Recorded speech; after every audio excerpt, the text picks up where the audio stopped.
welcome everybody to the Magic Beans podcast. We are back again for episode number 123. I'm your host tonight, and my name is Shorty, and I have a couple of beans on the line of me. Tonight we have Cracker. How's it going, mate? Pretty good, thanks, mate. How are you? Pretty good. And we've got someone who's walked, 108 Ks to be here tonight? Does that sound about right? I would walk 500 miles, and I would walk 500 more just to have a podcast out this week. I go away for 1 week, the wheels come off. I went for a bit of a hike last week. It was pretty good. A long time and lockdown delayed hike, but did the Great Ocean Walk. So I walked from Apollo Bay down to the 12 Apostles, or 5 Apostles, or how many are left? There's not that many left now. No, down to the Apostles, yes, a number. Yes. So it took me about a week and got rained on for a few days, but it was awesome. It was good. Loved it. Yeah, it looked pretty good. And I haven't actually watched it yet, but you have posted some of your stuff up on YouTube. You want to give that a shout out? Head over to Yakabout TV, or Yakabout Fishing on YouTube, sorry. That's kind of my other, outlet, sort of outdoorsy fishing, hiking, camping stuff that I enjoy doing. So I condensed the 8 days down into 2 20-minute videos. So, there's not just... It's a fair effort. Yeah. So battery conservation was a big part of it. But... just the interesting stuff, the sweet views, some of the cool birds, the odd snake, and just the highlights, I guess. And it was good fun. Great walk, and I recommend it if anyone's thinking about doing it. Did it solo, but met some cool people along the way as well. So it was good. Very good. What's this outside you speak of?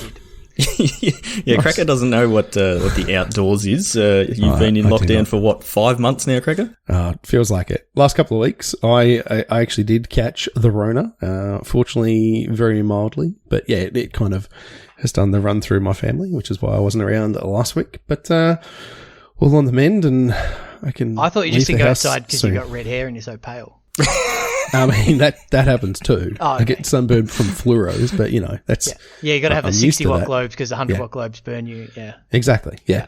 That's all right. Winter's coming up, so that's the 3 months of the year that he can actually go outside and not have to wear sunscreen. So, looking forward to that, Cracker. Yeah, it's great. Aren't you glad you're back on the cast? The rain. I'm just getting ranched by us in the first 2 weeks. Yeah. But good to have you back. I hope the family's feeling good, mate, and I'm glad to hear that you only got a mild case. I was saying to Shorty before, we're all vaxxed as much as can be, and I reckon that's probably had a pretty good help. That's what the numbers making tell us, it being as minor as it is. Yep. You're like, so many people are dying from this. Oh yeah, that's right. They didn't take any of the Anyway. Oh, don't start Chewy on that track. Don't start Chewy on that track because he will. No, we're not. Yeah, we have a lot of things to get through. Wash your hands, wear a mask, get vaccinated. Okay, let's talk about magic. Okay. Lots to cover.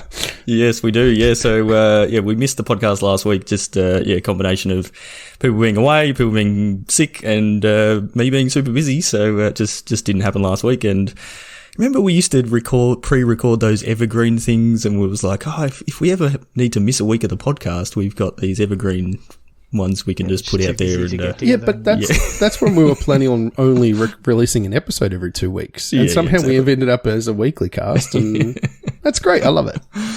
Yeah. So week off, and what that means is there's 2 weeks worth of announcements that came out, and we've got to catch up on all those things this week. So that'll be what we'll be going through tonight, a whole bunch of different things. But before we get into any of that, Chewy, do you want to tell us about our awesome sponsors? Absolutely. The Magic Beans podcast and everything we do here with our tournament series is brought to you by the fine folk at Josh and Pat's MTG Bazaar. They are a Facebook auction group where you can bid on physical Magic cards 7 nights a week, premium auctions on the weekends, and they have the Win It Now posts where it's not an auction, it's a first in first serve, some amazing deals. Just jump in, type sold, and then Pat will reach out and get things to you. Speaking of getting things to you, their full-time auctioneer means that there's somebody dedicated to getting your items to you as swiftly, as Australia Post will allow. There are great postage options. Everything's packaged extremely well. I've bought at least 200 cards off Pat over the years, even before he was involved with the Magic Beans, and I've never had a single issue with shipping. It's second to none. So if you haven't already, jump into the group. You can find them by going to www.jpmtgbazaar.com.au. It'll take you straight there, and when you do win, tell them that the Beans sent you. Very good. I do have a top loader with some cards that arrived from Pat last week, I think. It was nicely packaged and got there very quickly. Excellent. Bit of demonic tutor action. Yes. A few not upgrades, just replacing proxies for the commander deck. So, but no, they just call that deck building, mate. Yeah. Yes. All right. So we're going to get into some of the announcements first. So as I said, a couple of weeks we've had a few big announcements and a few little small ones as well, but a few things we'll get through. So we might kick it off first with the announcement that we had for the Arena Premier Play. So I think it's been 4 weeks ago now. We spoke about we had Wizards did the stream with Huey, where they announced the organised play structure for tabletop, and I think you and I, Cracker, sort of broke that down and had a good chat about that. We were pretty happy with that, but they did mention in that stream that there was going to be coming an announcement that outlines the digital sort of side of that and what the Premier Play is going to look like for digital. So we got that this week, or I think end of last week actually. Yeah.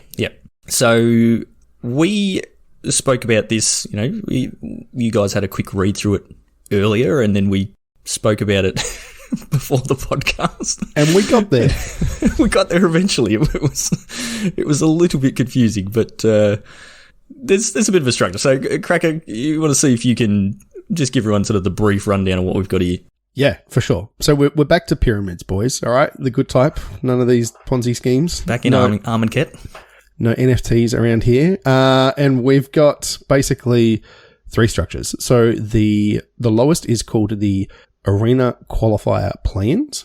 And then in the middle, we've got the Qualifier Weekend. And then the very top is the Arena Championships. So Arena Championships, we've seen these before. 32 players, $200,000 prize pool. They're every 4 months, which is great. So there's going to be 3 of those. They'll be interspersed in between the Pro Tours, the paper events. And then they also feed into the World Champs, which, as Shorty and I talked about, are going to be much bigger this time. They're not the 16-player ones. They're going to be, 128-player kind of sized events. So from there, the way that you will get into the Arena Championship is starting at the Qualifier Play-In. Now, this part was very confusing, and they've given you some really great player profiles like one-time Oko and Garruk the Grinder. I don't know where they came from. But anyway, basically, you can I don't know what the point of those were. I don't know. It's either, just like overcomplicating something. They definitely did do that. Someone went, I know, we can do some alliteration here with our Planeswalker names. It'll be great. But these are just events. I would prefer one-time Teferi, because Teferi time goes better than Oko just invokes sadness when you hear the name. So not like Teferi, which makes everybody smile. Yeah, everyone was like, one time Noko, please, no Oko. Wait, hang on. Teferi makes all right. Hang on. Yeah. Anyway, so what happens with these qualifier weekends is that you can just enter them. They're like the Arena Open events.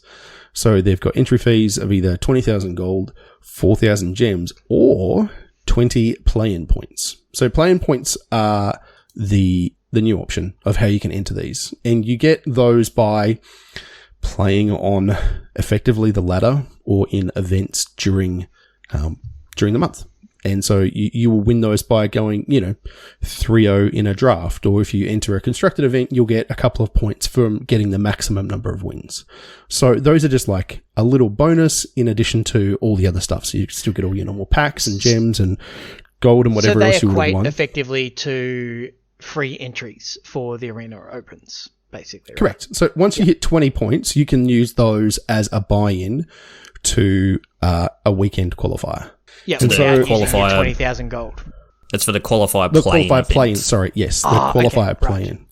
Right. And so you can shoot as many, we talk about shooting bullets at those ones. You can try as many times as you want over the weekend. There's no limit.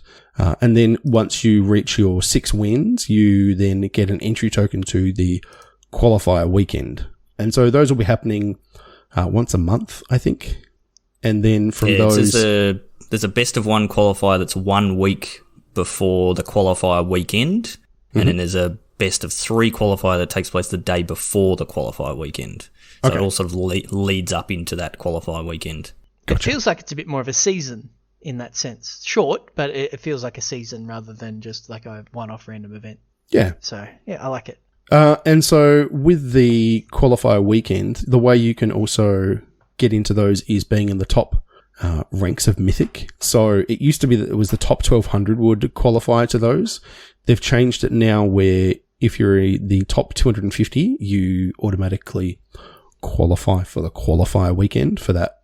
You get basically a ticket. You get an entry token, and you can use that because we're looking. Sometimes there'll be like a limited qualifier weekend, whereas the next one might be like a historic qualifier weekend. And so if you are a constructed player and you don't want to do the limited one, you can actually kind of hold off on it, which is good. So you can kind of bank those tokens. Obviously with the qualifier play-ins, I believe they'll get you entry into the one for the weekend that's coming up. And then, if you're in the top 1200, you will get effectively 20 points immediately to buy yourself 1 entry into the qualifier play-in to qualify for the qualifier weekend, mate. Can I say it's a lot of qualifiers anymore? It doesn't sound like a real word anymore. It's just a bunch of noises. And then after the qualifier weekends, if you do really well, then, top few players get into the arena championship. So what do we think? If not free, but guaranteed entry into the play-in events. You guys can, pony up 20,000 gold and jump in, kind of like an arena open, and then see how you go. What do we think about this new structure? What do you reckon, Chew? I like that it exists. It feels like there is... Well, look, play-in points are familiar because, we used to have, like, rankings or for certain events, like you had to be a certain constructed rank to qualify for nationals. We also had Planeswalker points, which let you qualify for certain things. So this is just the latest iteration of those. But there's also qualified points on Magic Online, I believe, that are sort of similar to this.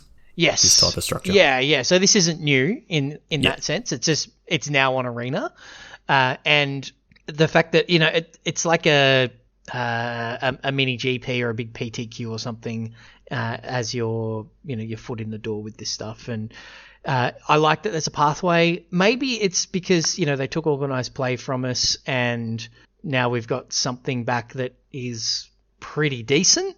I'm happier with it than if they just decided to restructure. I'd be interested to see if they had the organized play system that we had before they set it on fire and replaced it with this, whether I'd be as enthusiastic. But I think this is good. This is something that I will play in 1 to 2 of them per year.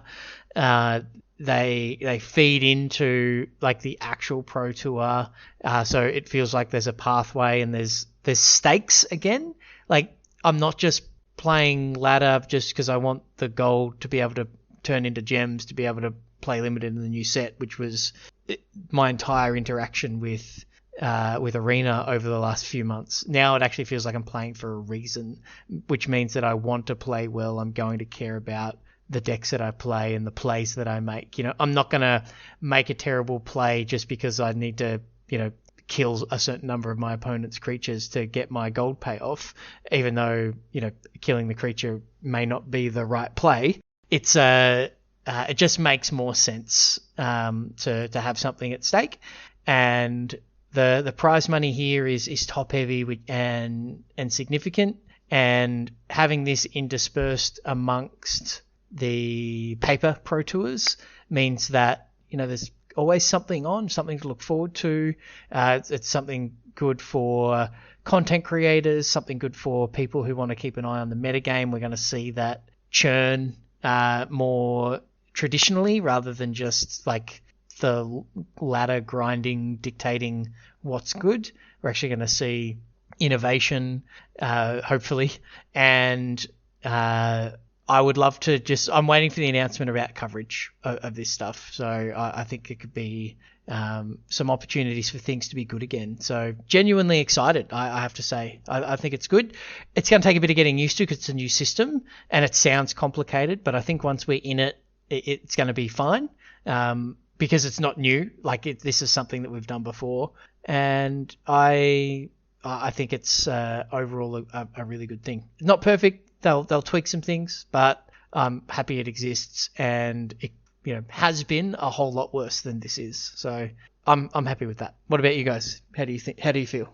Yeah, like I'm assuming they will cover the arena championships in the same way that they've been covering the set championships at the moment. There's only 3 of them a year, so it's not hard to cover. It's all digital, so everyone can do everything remotely, so that's easy.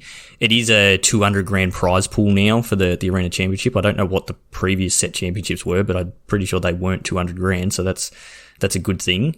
I just like that the qualifier play-ins are open to anyone. One of the things like that's always been a barrier to entry to get to the qualifier weekends was needing to reach top 1200 Mythic. Like I've never even been in Mythic because I just don't play anywhere near enough games to get there, or I've never gone on a crazy enough tear to actually get there. And so achieving that was just completely like something that's off the table. There's no way that was ever going to happen. Whereas this sort of thing, it's like, oh, there's one coming up this Saturday. I've got nothing on. All right, cool. Well, I've got spare 20,000 gold. All right, well, I'll just jump in, play some best of one. And if I get my 7 wins, sweet. I've qualified for the qualifier weekend, and then I sort of go from there. So it sort of covers all bases by allowing the grinders who really want to be up there in Mythic to get there where they want to be, and then the people who don't have the time to do that but just want to jump in and play to do that as well. And then it's also, we were trying to sort of work it out beforehand. It's not 100% clear, but it seems like the play-in points that you earn, that they don't seem to have an expiry, so you can play events over the period of a few months to earn up to the 20 points that you need, and so then you get that free entry into the qualifier play-in event. So that's cool as well, because it means you can just jump in and sort of play whenever you feel like it, and then slowly get enough, and then sort of away you go from there. So it's good. Picking up on something you said there, I think is a really good point. So you're, I think, a good representative for a lot of people in the Magic community who are good enough to spike a tournament but don't have the time or the inclination to do the ladder grind thing, right? So this is a just like you could go to a GP and spike it and make the Pro Tour or PTQ and spike it, but you don't have to have like the old days for Nats where you had to have a certain DCI ranking or whatever it was back in the day that rewarded consistency and playing the game a lot. So anybody can spike an event if you're halfway decent at Magic. Sometimes it's just your day. So I think this is going to make it a lot more appealing to the broader masses, and it makes it feel, even though spiking a tournament is probably harder or just as hard as making high Mythic as far as likelihood percentage wise, it does make it feel a lot more accessible, which means that a lot more people are going to be excited by this and are going to play in these events. Yep, absolutely. So yeah, seems good. We'll see how it plays out. I think that kicks off fairly soon. Does it even have a date when that starts? But nope, can't see it anywhere. Anyway, I'm sure it will start off soon, and if you're interested in that, get into it. The next announcement we had, which we just saw, I think yesterday or the day before, pretty recently, this is more specific to our Australian and New Zealand listeners, sort of along similar veins, is ESL. So ESL, they ran their champs last year, and we spoke about it when it sort of first came out, and I think I played in a couple of their qualifier events. Can't remember if you guys did or not, but a whole bunch of people from the Beans community did. Do you remember their system, Cracker?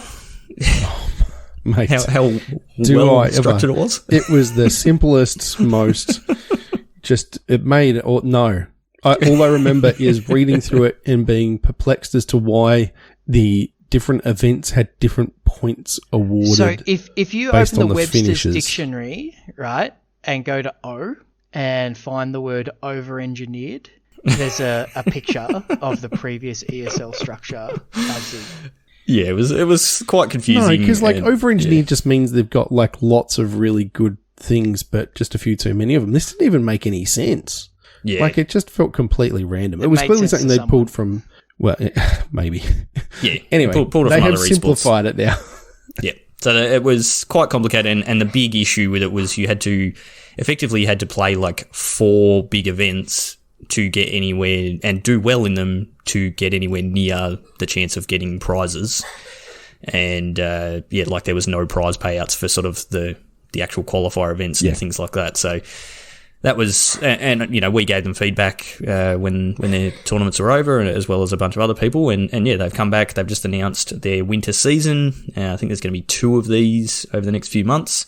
And it is much, much simpler. So there are 4 events that are open qualifiers, so free to enter. Anyone can jump in and join them as long as you're in Australia or New Zealand. Saturday is Swiss.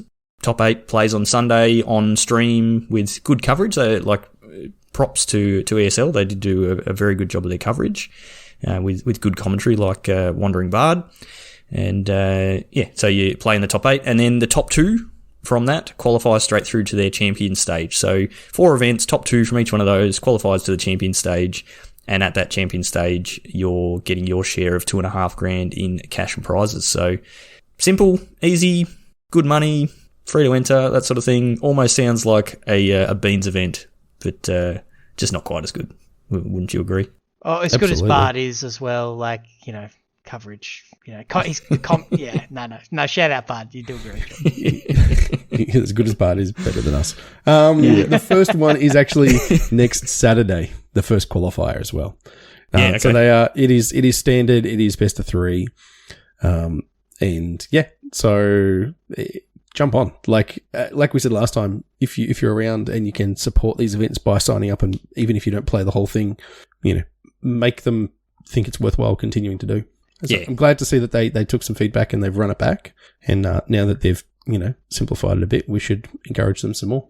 I think the first one they ran had like 200 players registered, but I think they ended up with maybe like 140 who actually played, and then they drastically dropped off as they sort of got towards the end of the season. I think the last couple only had like 30 people sort of thing. So I guess that's sort of what happens when your structure's a bit too complicated. But hopefully these ones do a bit better. So have to keep an eye out for that, and if we can find the time, I'll be jumping in and playing in that one. So that's 2 announcements done. We're like 20 odd minutes in. We've got 2 announcements done. We're doing really well. 7 to go. The next thing that was announced was Command Fest. This sounds right up your alley, Cracker. Command Fests. You're the filthy casual on the podcast. Yes, I am. What are these? Do you remember what Command Fests are? I've never been to one.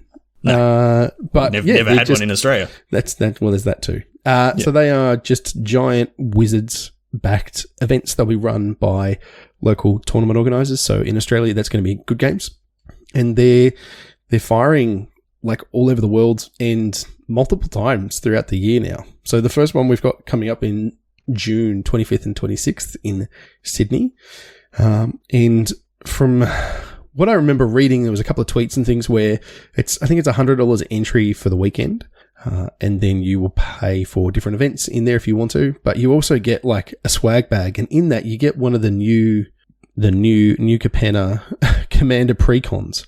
So depending on what they have availability wise and things, that's really good value. Like that's amazing. Because the precons price is up to what, $60 US now. So it's basically like a free deck. Like we've paid $100 to get entry into, you know, GPs and things, and you scrub out after a couple of rounds. So it seems pretty good, and should be a lot of fun. I think that's it's literally just a weekend of Commander. Pretty much. Yep. There'll be some prize support and things. There'll be vendors and, you know, things you can enter. So it's like a convention more than a tournament, obviously. Yeah, definitely.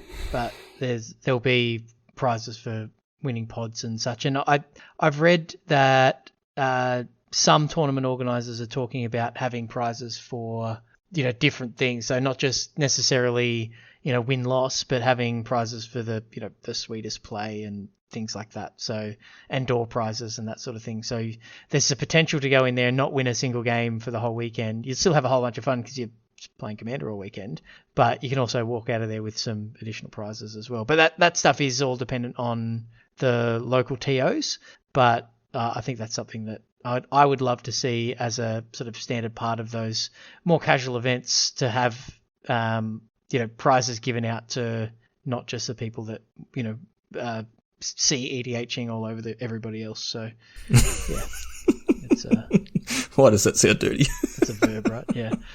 So it's but yeah, it's a these are cool. Stoked to have one in Australia. It's nice to get this.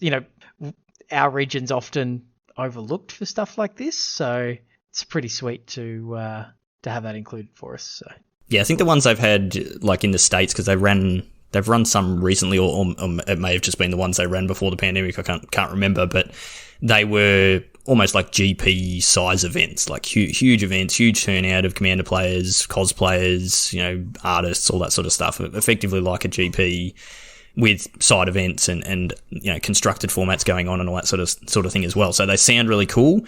Unfortunately, the one that Good Games are doing here in Australia is probably not going to be that big, and it's literally just Commander stuff running all weekend. So if Commander's your jam, Hemsy probably be there with bells on, just playing Commander all weekend. But not my cup of tea. I enjoy a game of Commander, but I think we said it in our Discord chat. I enjoy playing Commander, but most of that is playing with my friends. And so the thought of going and playing a weekend of Commander with some random people, not my cup of tea. As much as, I'd like to meet people and all that sort of thing. Commander's not how I'd prefer to do that. If I'm going to go away up to Sydney for a weekend to play Magic, I want it to be constructed and competitive and that sort of thing. So I will not be there. I feel the same, I think. Yeah. Are you going, Cracker? Are you taking up the Locust God? Booking at its own seat on the plane? I'm just going to go and wheel with Narset out all weekend? Not this time. No. And hopefully, if they do one down here, I would definitely be more interested in going to a Melbourne one, even if we just go for a day and hang out and what have you. But I think I'll skip this one. I think we're all planning on heading up to Sydney later in the year for the events then. Yep. So regional champs. Yeah, that one. Yep. Sounds good. But yeah, they're kicking off. There's 15 events all in that June, July sort of period all around the world. And then, I think there's going to be at least one more sort of later on in the year as well. So I sort of get the impression these are the Wizards replacements for any sort of GP type thing that they would be promoting. So that's probably what we're going to expect. Ran Command Fests first, I think. Okay. And so they did them like pre-pandemic, and they had they were branded Command Fests. I don't know whether they were backed by Wizards at that point, but they were like this style event, and they were hugely successful, like just massively so. So yeah, Commander is super popular. It's the most popular format in Magic. Yeah, it's apparently what's keeping Wizards afloat. That's why they made $1 billion. Keeping paper is going, mate. Anyway. Yep. I did put on the show notes, but did you guys know that Magic is getting more expensive? 11% price increase. I did. And that's the first. Well, that's 11% at a wholesale rate. So that was like distributors and things as well. That was from because Wizards don't say MSRP anymore, or they're not. Recommended retail or whatever you want to call it. So the 11% increase is to like the distributors. So then you expect that at least will be an increase. There's obviously a lot of controversy, people complaining about it because Wizards made record profits and they're still putting the price up. Whatever. It's like their timing was just the worst. But but that is the first price rise in some time as well. So Magic cards at the wholesale thing have not increased with inflation, like all other commodities. So this was inevitable. Yeah. So people and you sort of look at it like yes, they've made record profits recently. Awesome. Well done. They are a business. That's what they're trying to do. But their profits recently are off of, cards that they've had printed 2 years ago, 18 months ago, that sort of thing, that would have been printed and shipped and things like that with certain contract prices in place. I work in the construction industry, and the costs of building a house have gone up like 30%, but we're still building houses at the price that people signed their contracts on. So, you know, it's the same across the board for a whole bunch of different industries. In the next 6 months or year or whatever, all those prices of all those things will go up to reflect the newer increased prices to sort of match it. And that's sort of where Wizards would be at now. They're going, all right, our costs have increased. So for us to maintain profits over the next 5 years, we need to increase those costs now. Like, that's just standard business thing, which obviously Magic players don't understand because they don't seem to live in the real world sometimes. Yeah, But Shorty, it's just cardboard. You know, it's not like cardboard's got... Oh, wait, no, actually, cardboard has got more expensive. Trees are really expensive now. Yeah, there's less of them. Yeah. Yeah. But, you know, it's just, you know, once our wages increase with the... Oh, hang on. Yeah, that's... That's not how that works. Once their wages increase with the cost of housing and all that sort of stuff. Yeah, so... all right, we're getting off topic. Yeah. Hey, Chris. Let's have a chat. MTG Finance, yes. All right, so that's sort of the quick announcements to get into. We might touch on new standard, and then we've got sort of one topic that we'll get into, which is Explorer, which we'll probably be going through a little bit. But we have new standard. I don't think we've got too much to talk about this. So one thing that happened this week was the early access event came back. Did you guys see the Magic Beans stream for the early access event this week? Yeah, I was so excited to be able to do it, man. I booked a day off and I was ready to go, and then the invite didn't turn up. And then some bloke was just playing mono red while everyone was trying to play new decks. We would do that. Yeah, no, they I did, yeah, and I never got to play it on stream.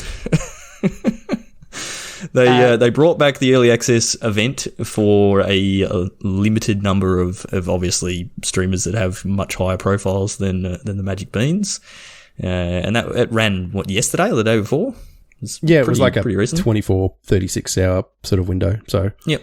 But yeah, that was leading into the release of New Capenna, which is not even on Arena yet, or official release. This was the set where they did the paper pre-release first. Which I don't think any of us got to either.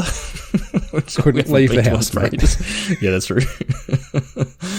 But so we've had our first look at New Capenna. I didn't watch a single bit of it. I think you two have had a little bit of a look at it. So Chewy, what have we seen? Obviously, you know, this is early access. People are playing like meme decks and things like that. Yeah, what have we seen so far? And the people that weren't playing meme decks were just leaning hella hard into Obnixilis to see how broken it really was.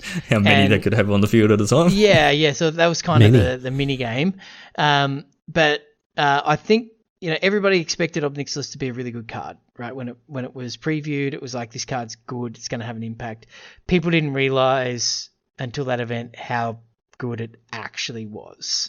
So when you can identify a card as the best card in the set clearly, and then it exceeds your expectations, that's going to be an issue. But you know, maybe it keeps up with the rest of standard, because you know there's some powerful cards in the current standard format. But yeah, Obnix is definitely an outlier. And like, quick tangent, I think that New Capenna marks a bit of a shift in Wizards' format cycles and set release cycles, where traditionally the 8th set, is it 8 sets in standard? Yeah, the 8th set is like super powerful, and because it has to compete with 7 other sets to, you know, be relevant. I think they've learned their lesson by having this stupid powerful set, and then all the other stuff drops away, and then everything's about that set, and the standard becomes dumb because it's dominated by a single set and a few cards from that set.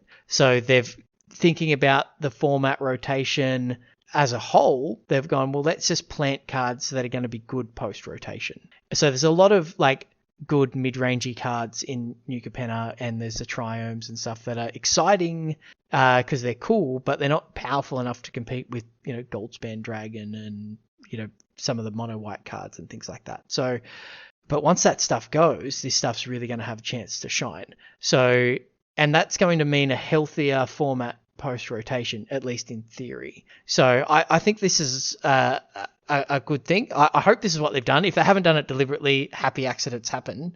But I think this is a cool thing for them to do, and it means that we're going to have a more playable format moving forward, and hopefully less bans. So, but yeah, anyway, end tangent. But yeah, all of that being said, everything's going to rotate. Then it's just going to be Ob Nixilis. So I think they tried, and Ob is maybe too good, and we need to adapt to the world. New Capenna is Ob Nixilis' world, and we just live in it. So we need to get used to that.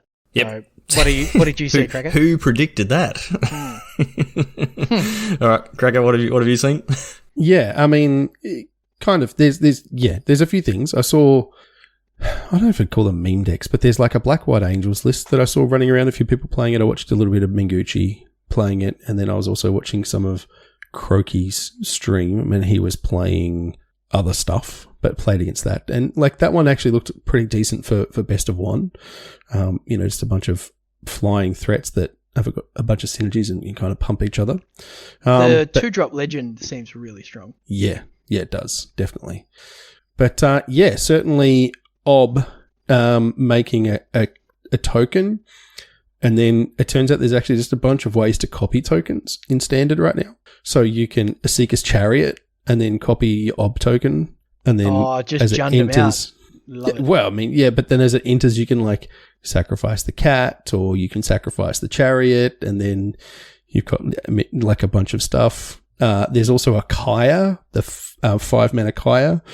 One of its minus abilities lets you double the number of tokens you're making until the end of turn. So people were like playing a Kaya and then down ticking, and then next turn playing a Ob and making 3 Ob Nixilises. And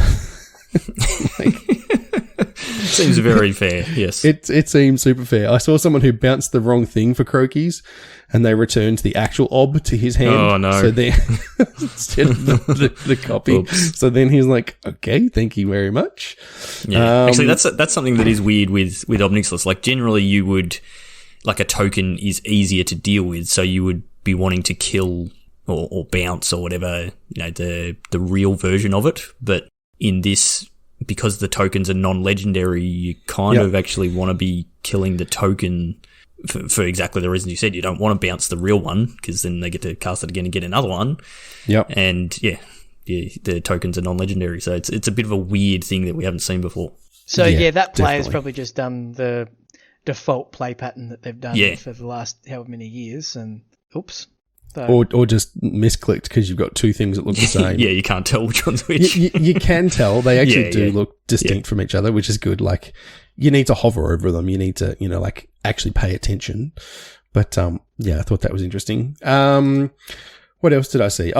There was an Is It list I saw that was pretty cool, which Crocus was playing. He was playing the Reservoir Kraken, which is one of the cards I talked about in one of the preview shows, and that's the 4-mana 6/6 with trample and ward 2, and then people can like tap a creature at the beginning of combat to like tap it down, but then you get like a fish.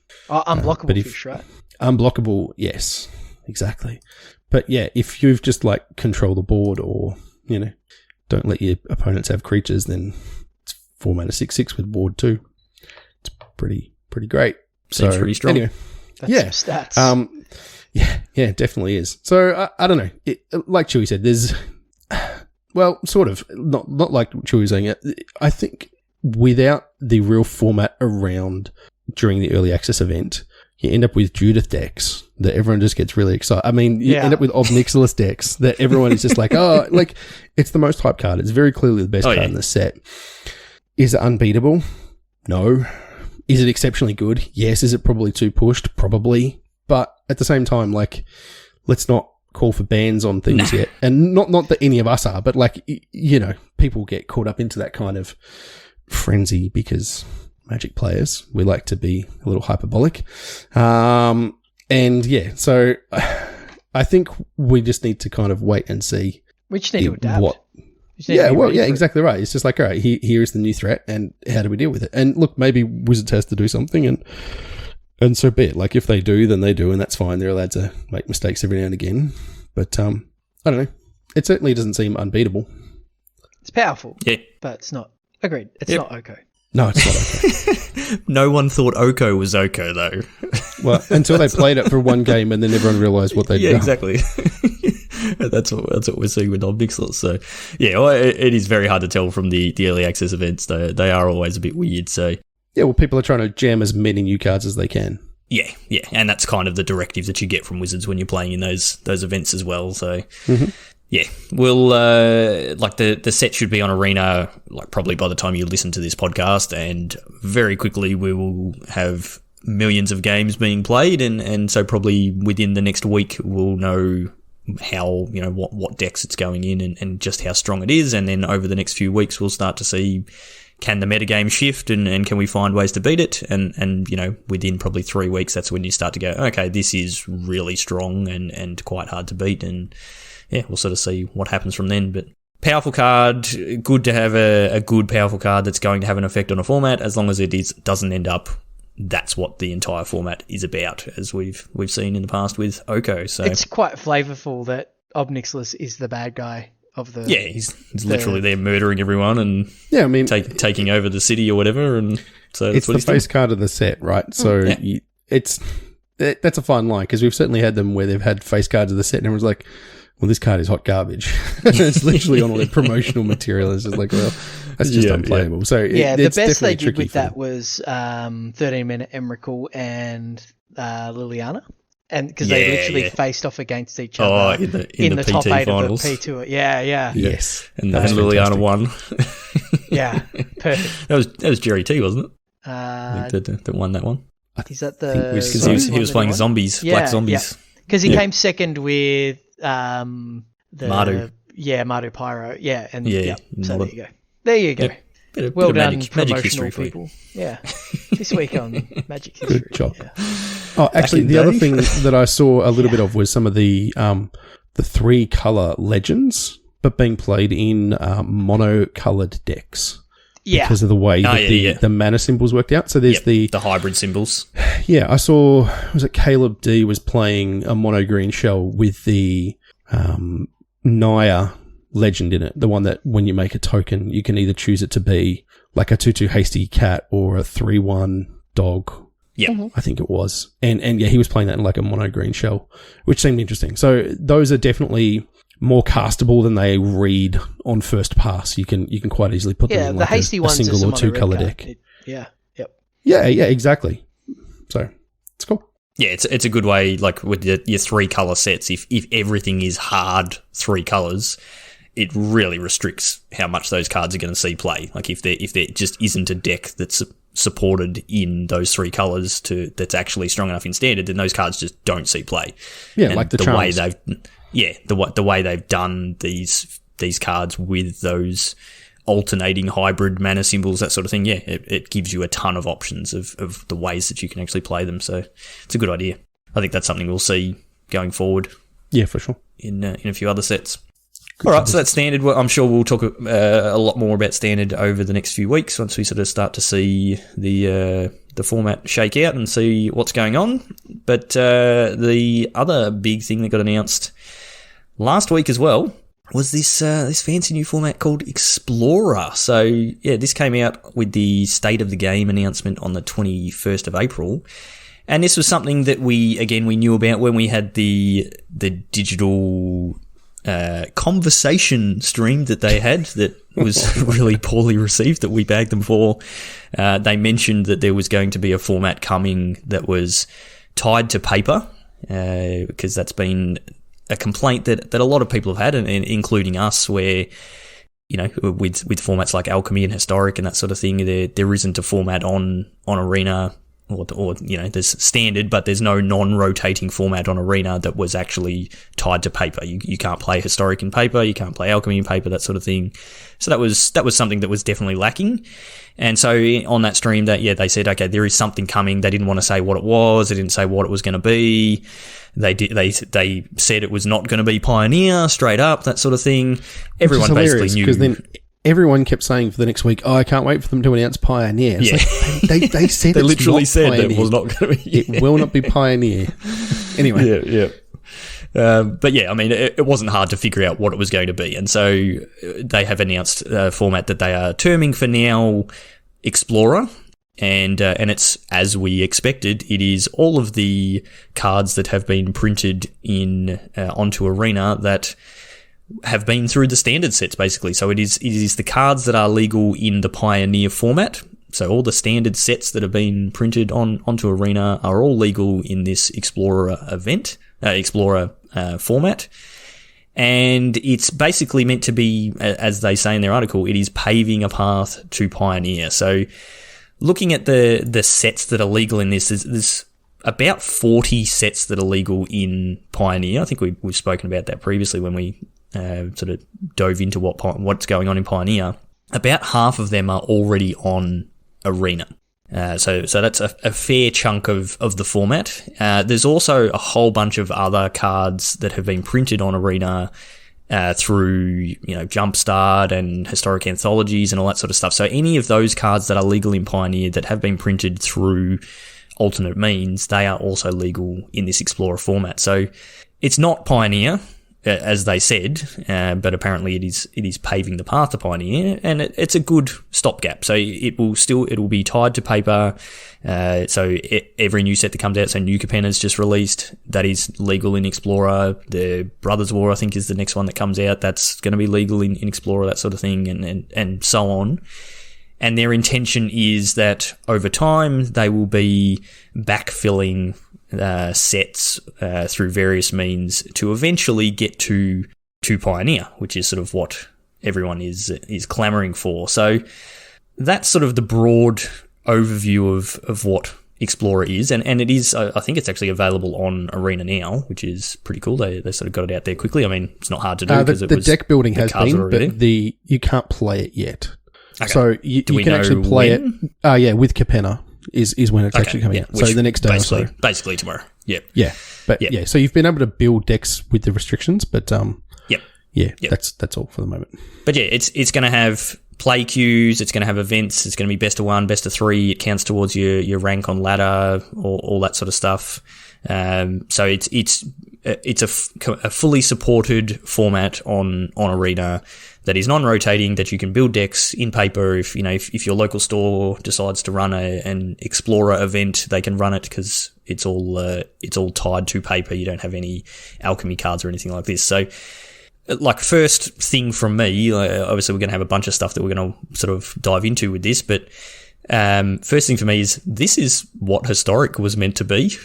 Yes. when they announced Historic. And then they decided to go, we've got this Historic format, but we're going to blow the hell out of it and put in random cards from really old sets, and then we're going to put in then we're going to put in digital only cards, and then we're going to do alchemy and all this, and it's like, okay, so Historic is a completely different format. So I'm glad to see this, because we've spoken about it before, that Historic is completely separate, and it's not when my cards or when my decks rotate out of Standard, I can now play them in Historic. It's the same as a deck rotating out of Standard and being able to play it in Modern. It just doesn't happen. So I like this. I'm happy to see this format announced. But yeah, there's obviously a few things to unpack in that. So who wants to go first? I'm just going to talk about Fires of Invention Cracker, so you should... go for it. Yeah. So the Omnath and Fires is instantly where my mind's going with that. So I am worried that... and look, I'm excited, Shorty. I share your enthusiasm. The concern that I have is it just becoming a 3-deck format, because I think there are some really, really powerful cards out there that I'm just worried that are just too good, some strategies that are just too good, and the the aggressive decks to try to get under them, it's going to have the answers for, because of the diversity of the format as well. So just before you continue on your thought, just so everyone is aware, there is already a ban list, so it is using the same ban list as Pioneer currently, but they may, if because of the size of the format, because it's not full Pioneer, they may need to ban cards in Explorer that maybe later on they will unban once sort of full Pioneer's out. So there is, your Oko and your Teferis and Underworld Breach and Uro and those sorts of things. They are already banned. So just for everyone out there. Sorry, yeah, which is a good thing. But yeah, and maybe I'm just, the decks that come to mind are really powerful, and I need to play the format, and the millions of other people need to play the format to see if it's actually an issue. But super excited, can't wait to play it. This is what, like you said, this is what Pioneer should have been all along. So pumped to actually get that in this form. I just hope it's good. I'm just worried that there are certain cards out there that are going to dominate, and we see a series of bans and things like that.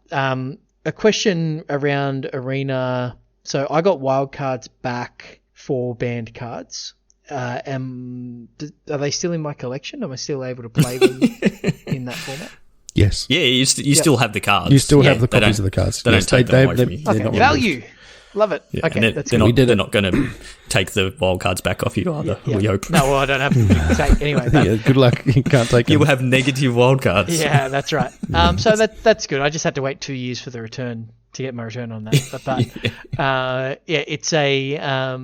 it's a really exciting thing. I'm pretty pumped. Cracker, are you going to be putting Curiosity on 1/1 flyers? Yeah, either that or just Rogan people again, man. Bring me back some Mystical Disputes and Drowns and Locks. Yeah. I will dispute your Omnath every day of the week. Thank you very much. Yeah, and look, that could be good. That's that's starting to shape up like a healthy format, right? So yeah, I'm excited. Like I agree exactly with what you guys are saying. This is what Historic was always billed as, and then it got carried away. The thing that I'm concerned about is the technology. No, I'm sorry. The number of formats that we've got now. Technology. So we've got best of 1 and best of 3 in now. Standard, Alchemy, Historic, Brawl, Explorer, Limited. There's 2 different types of Limited. We're at like 8 different types of Magic you can play at any given point on the Arena client. I don't know whether that's a bug or a feature. It feels like a lot. It does, but I mean, it'd be interesting to see the stats, right? What gets played, And we saw some stats a few weeks ago. Yeah, we did, and I guess no one's playing, Alchemy. I can tell you now, Alchemy's going to die very quickly. I mean, it just doesn't make any sense. Yeah, no, I think get what they're trying to do, but failed experiment. Yeah. Well, only because they decided to add more digital-only cards. Again, they build it as this thing where we're going to rebalance Standard and you don't have the stupid broken cards. And everyone's like, that's a fantastic idea. And we're going to inject 60 new things. And it's just like, whoa, where did this come from? Put that effort into programming the other Pioneer cards. Yeah, please. give me the rest of the Lotus Field combo deck. Come on. Let's go. That's what I want to do. That was it's another really good way for Wizards to drain the non-existent wildcards that I have. But yeah, no, I think overall great thing. I'm expecting there to be some super sweet curve out aggressive decks that have got flame. I can never remember the name of that enchantment, Shorty, that we played at the PTQ. Expressive iteration. No, not expressive iteration. The experimental frenzy. Experimental frenzy. So mono red with Torbrand, frenzy, that sort of stuff can be played again. That's really exciting. There's Omnath. There's the Adventures. There's the adventure decks. There's the Cat Oven Shorty. Cats and ovens. Yep. There's the 7 mana sorcery get Tybalt and Time Walks and that sort of stuff to Emergent Ultimatum. That's the one. Well, there's no Time Walks though. You've got Aaron's Epiphany. Yeah.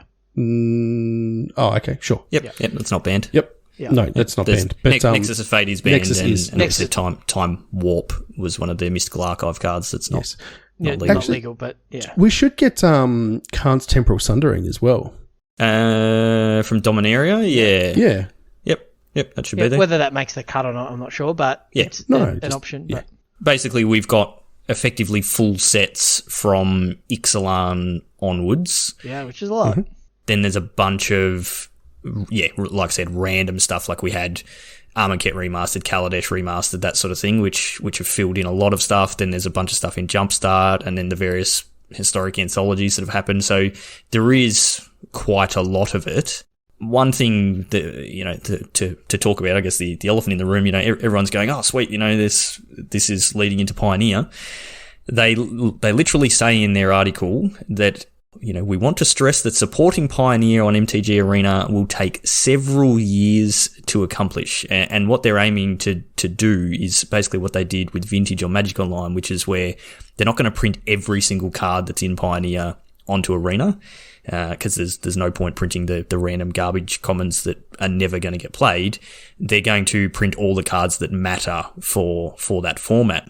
And what a lot of people are saying is like, well, why is that going to take several years? If you look at the Pioneer format, if you took, say, the top 20 decks from Pioneer, you only need to print like 500, it's like 150 or 200 600 cards or something like that. It's actually not that many to get like the top 10 or 15 decks. Because a lot of it is already stuff that is already on Arena, and you're basically going, okay, that's like 2 sets worth of cards to put on Arena. Also, there's the thing where they're doing Baldur's Gate Commander set on Arena for reasons instead of doing this. But we sort of mentioned this before the cast. I don't think Wizards is incentivized to actually have full Pioneer on Arena. Not all in one go. No. So like we mentioned before, this is likely going to kill Alchemy. It's also likely going to have a pretty big impact on Historic, because you're going to get a lot of people that are going to go, well, I don't like the digital-only cards that are on Historic and how crazy powerful this is, and it costs me way too many wild cards to get into Historic, whereas I've got all of these cards from my standard decks that I can play in Explorer. So as you add more and more of this format to Arena and it becomes closer and closer to Pioneer, you're going to be cannibalizing your other play queues and the amount of money that people are spending on the cards for those sets. Why are you going to buy Alchemy packs and things like that when you're not going to play those formats? Why are you going to buy, Historic Anthology stuff to play in Historic when you're not going to play that sort of thing?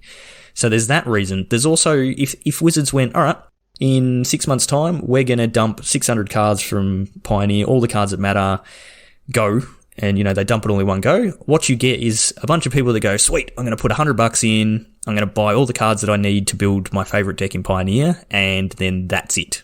And then they're not going to spend money for ages. Whereas if you slowly drag this out over the next several years, which I take as being 3 years, you're going to release things here, you're going to release things there. People are going to go, oh, they've just released the new Historic Anthologies, and it's got a bunch of cards for the Lotus Field combo deck, which I really like playing in Pioneer.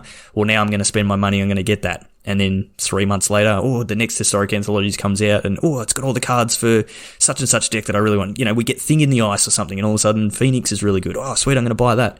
So they're going to earn way more money out of people by slow dripping it. And I don't think a lot of people realize that that's how it's going to work. Like, Wizards just sort of really isn't incentivized to have Pioneer. Do you guys agree with what I'm saying there, or am I just way off the mark? That's how I would do it. So, yeah. Yep. It makes all of the sense. You agree with that, Cracker? Yeah, I do. Yeah. That's the model you'd sell to one of your clients? Yeah, man, because can I tell you, as someone who has the choice of either selling things as a one-time lump item or as reoccurring revenue, I know which one's a lot better. Yeah. And it is reoccurring revenue every time. So, yeah. Yeah, imagine if you just bought Netflix for $100, right? And you just had a Netflix license versus $10 a month, right? It's what's better for the company. Yeah. Imagine if they had a subscription service where you could just build decks that you wanted to rather than... But anyway, that's another conversation, but certainly I know what I'd be putting money into. You just have to play a different client, mate, that's all. Yeah. That's true. So, I'm excited about this format. I think, we will probably over the next few weeks, I think we will do a focused episode on this format as we start to see what's going on and what decks are actually available and that sort of thing. But not making any announcements, asking a genuine question, is this a potential one-day event as part of the Beans Yes. Tournament I Series format? was going to mention that. So obviously we do have this weekend. We have a historic event, our next one-day event in our tournament series. But I'm pretty keen, and I'd assume probably you Beans are as well, for potentially our next one-day for sure. Event to be an Explorer one. So I think that would be quite popular. So wait and see. That'll be something that will be announced. But I think as just, if you're wanting to jump into this format quickly, as soon as it's available to be played on Arena, I think probably your starting point is look at the decks that are, go to MTG Goldfish and look at what's on the Pioneer deck lists and just see what's missing. Because you could look at a deck and go, it's only missing this one card that's a 4 of. Well, I can just sub that out and put something else that's similar, and then I've basically got that deck. And there's going to be a whole bunch of that sort of stuff, because if it's a Pioneer power level deck, then it's going to do pretty well in the format like Explorer. So that'd be a good place to start. That's where I would start. I mean, I would just be starting with Mono Red. That's 100% where I'll be going. But we will do a deep dive on that in the near future. So anything else you guys want to mention on that before we sort of close out the last couple of things? Oh, I just can't wait to play Fires. I'm excited. No. All right, cool. So, last couple of things. As we mentioned, one-day historic event is on this Saturday. So, $250 cash and prizes, free to enter, always a lot of fun. Unfortunately, I don't think any of us Beans are going to be available to play. I was intending on it, and just with circumstances, with things going on, and my son's birthday and various other things, parties and that sort of stuff, and Chewy, you moving house, and Cracker, you were finally allowed out of the house, so it's not likely to happen, but obviously we'll still be putting on a good event, and people will be enjoying themselves. So if you haven't registered for that, get in on that. This Saturday, 11 a.m, deck lists do need to be submitted that morning via email, so make sure you get those in. And get those cash and prizes and the all-important Envy points. And we've just opened up today registration for the next league. So the Streets of New Capenna League will kick off with a live draw in 2 weeks' time. So Friday the 13th of May. Might be a little bit of a spooky stream. And we'll do the league draw and then kick off that next league. So make sure you get in on those. Historic. So the event this weekend, what have you guys paid any attention to Historic? What are you sleeving up virtually to play this event? Chewy? Phoenix. Yep. Yeah. Just stick with the bin chickens. Yeah. It's good. It's what I've got built. It's one of the pillars of the format, so people will probably be prepared for it, but it's powerful enough to play through that. That's why it's up there in the metagames rankings. Yep. So, yep. I agree. I'd be doing the same thing. Get those chickens out of the bin or hard cast them. Either way, they're always good, and it is always a solid deck.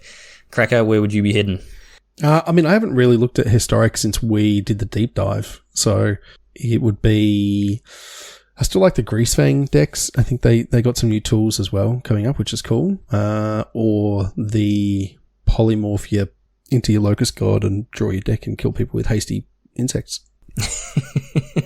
Actually, I did actually fire. I did fire. I lied earlier. I did fire Arena up a couple of nights ago, sitting on the couch. I thought, I'm just going to run every now and then. I run back that Burgy Storm deck. It's like I'm sitting on the couch. I'll just run this out, and I got like turn 4 Mizzix Mastery.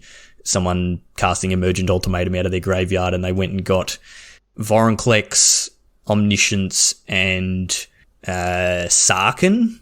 And I was like, I'm pretty sure I can't. There's nothing I could choose here that's going to be good for me. So I was like, I just want to see you do your thing. So I put Omniscience back in their library, and so they got Vorinclex and Sarkhan, and which means you can ultimate Sarkhan straight away, which it lets you go and search your library for any number of dragon cards. And so they just search their library for like 12 dragon cards and put them all on the field, and you get Terror of the Peaks. Nice. That's damage and all that sort of stuff, and just carried. It was like, good job. That was fun. This is historic. You got to let your opponent do a thing sometimes, right? Yeah. So there's definitely those things that you can do, because as we've said before, Historic does have that feel of modern.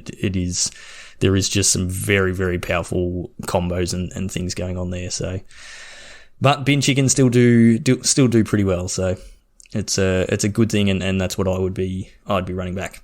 All right, I think that's going to do us for tonight. Hope you've enjoyed this mixed bag of different things going on in the Magic world, and despite our week off, hopefully you haven't tuned out and unsubscribed to our podcast, and you're still getting it each and every week when it actually comes out. So that's it. Usual wrap up. If you want to get in on any of our future events, come and join us in our Discord. We have an awesome community there with lots of people always chatting about different things going on in the Magic world, and memes and whatever else is going on. So there's lots of good stuff. There's a link in our show notes for our merch store. If you want to get some t-shirts and hoodies and that sort of thing before we, get to catch up towards the end of the year, then head there and grab some stuff. And any money that we get from that just goes straight back into the prizes that we give out for the tournament series. So you're just supporting yourself. Speaking of supporting Josh and Pat's MTG Bazaar, go to jpmtgbazaar.com.au, join up the Facebook auction group and check out their daily auctions. You can find us on YouTube, Facebook, Twitch and Twitter. All those places we are Magic Beans or Magic Beans Cast. So search us up, you'll find us there. If you want to find me on Twitter, I am at Peace Inc. Chewy, you are?